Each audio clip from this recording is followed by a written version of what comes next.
Hello student, आइए हम एक और क्वेश्चन शुरू करते हैं। ये भी बहुत ही इंपॉर्टेंट क्वेश्चन है क्लास 10 का। इसमें से चांस सर्दे है और एक आएगा ही आएगा इस चैप्टर से। तो ये अगर क्वेश्चन नहीं डायरेक्ट ये नहीं आ रहा तो इससे रिलेटेड क्वेश्चन आएंगे। तो अब इसको हम शुरू करते हैं। दिया गया है, आकृति में दर्शाए गए वृत्तखंड का क्षेत्रफल ज्ञात कीजिए। यदि वृत्त की त्रिज्या 21 सेंटीमीटर है और कोण AOB बराबर 120 अंश है, इसमें पाई बराबर 22/7 लीजिए। ये क्वेश्चन में दिया गया है। अगर दिया गया है पाई का मान 22/7 या 3.14 कोई एक दिया गया है तो वो देंगे। अगर नहीं दिया गया है तो 22/7 हम अपने मन से ही लिख लेते हैं। दिया गया है तो हमारे लिए आसान है कि हमको यही रखना है और कैलकुलेशन आसान होता है इस जो दिया गया है वही रखने से। और इसका फिगर भी दिया गया है। फिगर एक वृत्त दिया गया है, वृत्त की एक ये वृत्त है तो वृत्त के अंदर एक केंद्र से इसकी परिधि पर जाने वाली जितनी भी रेखाएं होती हैं सबको हम त्रिज्या कहते हैं। और इसकी एक त्रिज्या OA OB। अब दोनों, अब एक त्रिभुज एक वृत्त है तो उसमें जितनी भी त्रिज्याएं होंगी सब बराबर होंगी। तो ये OA और OB ये दोनों त्रिज्या इस एक ही वृत्त की है। तो ये हो गया OA और OB दोनों 21 सेंटीमीटर जो क्वेश्चन में दिया गया है। फिर AB क्या कर रही है, इस वृत्त को दो हिस्सों में बांट रही है, ABY और ABY ये छोटा वाला और इसके बाद से ये दूसरा बड़ा वाला। तो अब इस बड़े वाले का नाम नहीं दिया गया, हमको छोटे वाले का पूछा गया है। छोटे वाले का जब पूछा गया है तो उसमें ABY यानी ये जो हमने फिर सेट किया गया फिगर इसका पूछा गया है।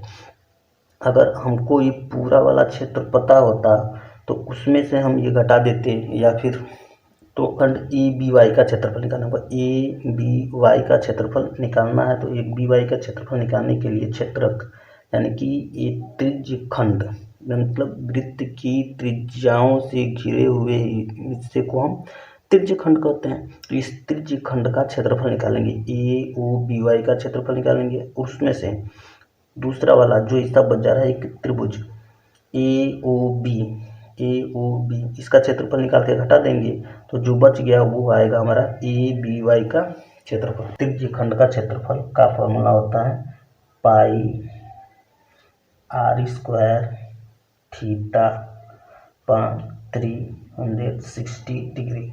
ये फॉर्मूला है, इसको याद करना पड़ेगा। फिर आगे का देखते हैं। त्रिभुज त्रिभुज का क्षेत्रफल साइन थीटा हो गया। अब इसको सॉल्व करते हैं, इसका मान भर लेते हैं। क्वेश्चन में जो दिया गया है 22/7 पाई का मान दिया गया 22/7 गुणा r दिया गया 21 सेंटीमीटर। तो 21 सेंटीमीटर स्क्वायर है 21 का, इसका स्क्वायर कर लेते हैं, 2 बार लिख लेते हैं। और गुणा थीटा दिया गया हमारा 120 डिग्री, 120 और 360 हमारे फार्मूले में है, माइनस 1/2 फार्मूला में है। फिर यहाँ भी r वही है तो इस r के लिए फिर से हम वही लिखेंगे, 21 गुणा 21 स्क्वायर दिया गया है। अब यहाँ पे दिया गया साइन थीटा हमारा ये 120 अंश रख लिए। अब इसको सॉल्व कर लेते हैं, कुछ कट जाएगा।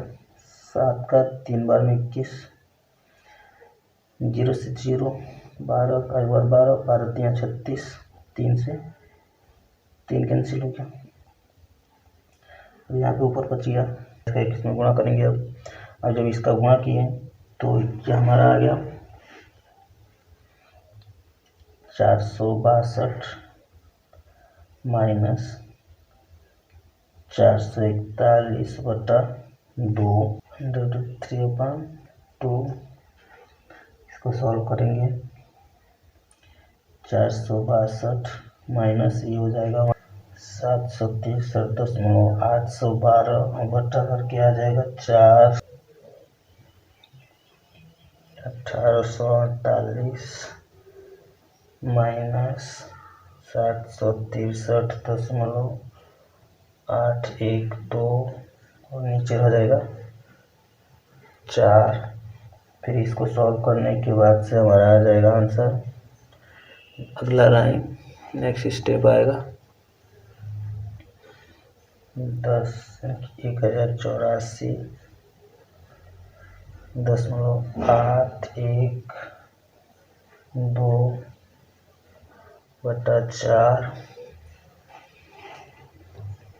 और फाइनल आंसर हमारा आ जाएगा 271.047 सेंटीमीटर का स्क्वायर। अब सेंटीमीटर स्क्वायर यहाँ पे आया है क्योंकि इस क्वेश्चन में हमको क्षेत्रफल पूछा गया है।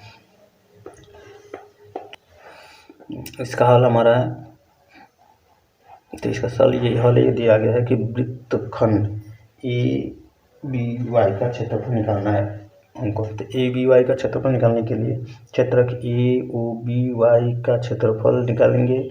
उसमें से ये छोटा वाला जो त्रिभुज दिख रहा है, पहले बड़े वाले का ये पूरे का क्षेत्रफल निकालेंगे। उसमें से इस छोटे का क्षेत्रफल निकाल के माइनस कर देंगे तो हमारा जो बच गया वो इसका होगा, जो ए बी वाई जिसका नाम होगा।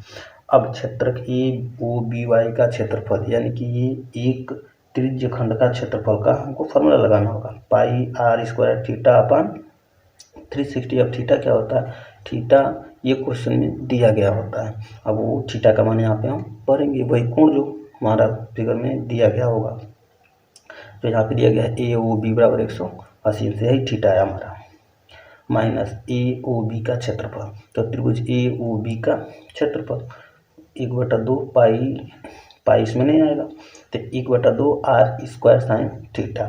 अब इसको सॉल्व करेंगे, पाई का मान रखेंगे 22/7 और ये आर का मान, जो कि आर एक त्रिवृत्त है तो उसमें जितनी त्रिज्याएँ होंगी सभी बराबर होंगी, तो इसमें आर का स्क्वायर 21 और 21, ये सोल्यूशन आप देख सकते हैं।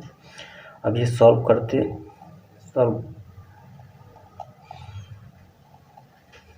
इसका सोल्यूशन आपके सामने है, एक बार देख लीजिए, समझ लीजिए।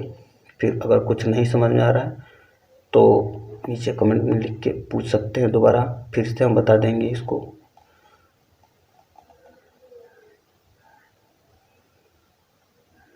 Thank you.